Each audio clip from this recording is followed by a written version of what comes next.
Hi friends, मैं और मेरी मम्मी घर से निकल गई हूँ। पूजा करने के लिए जा रही हूँ। मैंने बताया था आपको पिछले वीडियो में कि मैं जाऊँगी सिंहेश्वर पूजा करने के लिए। मैं टोटो पे बैठ जाती हूँ। जैसे ही टोटो पे बैठती हूँ कि रास्ते में ही भैया का तो टायर ही पंक्चर हो जाता है। तो भैया बोलते हैं उतर जाइए, मुझे टायर बदलना है। तो मैं बोलती हूँ भैया आप छोड़ दो, रहने दो, मैं दूसरे टोटो में बैठ जाऊँगी। जैसे ही दूसरे टोटो में बैठती हूँ वो भी मुझे चेंज करना पड़ता है। लाइफ में पहली बार ऐसा हुआ है कि मुझे मतलब 3 बार टोटो बदलना पड़ा, 3 बार।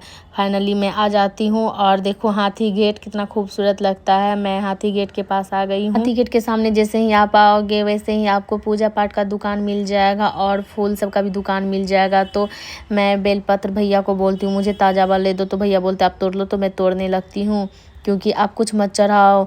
शिव जी को बेलपत्र बहुत प्रिय है, बहुत पसंद है। तो आप बेलपत्र ज़रूर चढ़ाना शिव जी को, और सबको ये बात पता ही होगा। शिव जी को भांग और धतूरा भी बहुत पसंद। हम लोग कुछ सामान घर से भी लेके जाते हैं, जैसे गंगा जल हुआ, जल वाला लोटा हुआ जल चढ़ाने के लिए।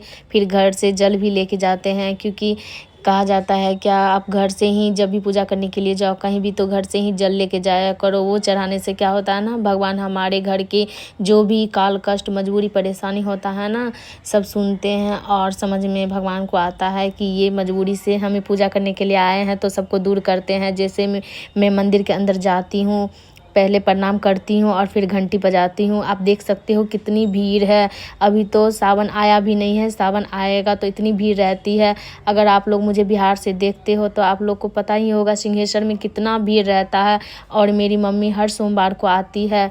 मैं इधर 2 सोमवार से पूजा करने के लिए आती हूँ। इतनी भीड़ रहती है कि आप सोच भी नहीं सकते हो। और सावन में तो काफ़ी भीड़ रहती है। तो मैं मोबाइल अंदर नहीं लेके जाती हूँ, अंदर का वीडियो नहीं शूट कर पाती हूँ क्योंकि काफ़ी भीड़ रहता है। पूजा बहुत मुश्किल से होता है यहाँ पे। सावन में तो लाइन लगना पड़ता है और जल भी अंदर जाके नहीं चढ़ाने देते हैं, बाहर से ही चढ़ाता है सब जल। क्योंकि ऐसा होगा अगर अंदर जाने देगा तो मारपीट सब हो जाएगा। सबको पता है सिंहेश्वर में कितनी भीड़ है। मम्मी को बोलती हूँ मम्मी आप रुको, मुझे पहले पूजा करके आने दो क्योंकि काफ़ी भीड़ है। तो मम्मी वहीं बाहर में रुक जाती है और मैं पूजा करने के लिए चले जाती हूँ। अंदर में तो बस जल चढ़ाने को मिलता है और आप जो भी धूप बत्ती या दिया अगर आपको जलाना है तो आप बाहर में जला सकते हो। फिर मेरा पूजा हो जाता और मम्मी भी पूजा कर लेती है तो हम लोग बाहर निकल जाते हैं। आप लोग देख सकते हो कितनी भीड़ है, काफ़ी भीड़ है यहाँ पे।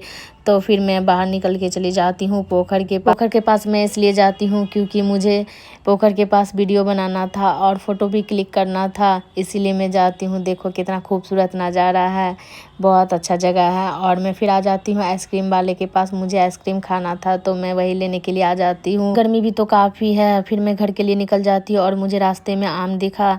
आम तो किसको नहीं पसंद है गर्मी में, खास करके तो मैं आम लेने लगती हूँ। भैया की मैंने थोड़ी सी तारीफ क्या कर दी। भैया के स्माइल देखो कितनी प्यारी है और सच में भैया बहुत अच्छे थे। तो मैं मैंगो ले लेती हूँ। फिर मम्मी को सब्जी दिखा तो मम्मी सब्जी लेने लगती है और मुझे तो भूख से हालत ख़राब था। तो मैं मम्मी को बोलती हूँ मम्मी मुझे कुछ खाना है। तो मम्मी बोलती है जाओ तुमको जो खाना है खा लेना। तो मैं चले जाती हूँ मोमोज खाने के लिए। फिर मैं मोमोज खा के आ जाती हूँ और मम्मी सब्जी भी ले लेती है। तो फिर हम लोग घर के लिए निकल जाते हैं और टोटो पे बैठ जाती हूँ। मिलती हूँ नेक्स्ट ब्लॉग में, तब तक के लिए bye friends, love you so much. अपना ढेर सारा